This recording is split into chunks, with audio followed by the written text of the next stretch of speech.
છું અને આ ક્લાસરૂમ 2 બ્લોક્સ છે તે બાંધવાના બાકી છે કારણ કે પૈસા નથી. આ પ્રાઇમરી સાઇડ છે. આ સ્કૂલ હું અહીંયા આવી પહેલી વાર ત્યારે ખાલી 5 ક્લાસરૂમ હતા. પછી અહીંયાના એક જે શું કહેવાય એરિયાના જે કાઉન્સિલર હોય એણે એક 2 ક્લાસરૂમ એણે બાંધી આપ્યા.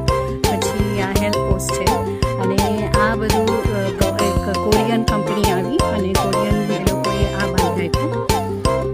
અને પણ છોકરાઓ 2000 ઉપર છે એટલે જેટલું બાંધે એટલું ઓછું પડ્યું છે. તો ત્યાં આગળ ફાર જોઈ છે તો બધા માણસો કામ કરે છે. ત્યાં government is building the secondary class, પણ આ પ્રાઇમરી માટે લોકો છે નર્સરી રૂમ ને એવું નથી. તો એણે કીધું મને 10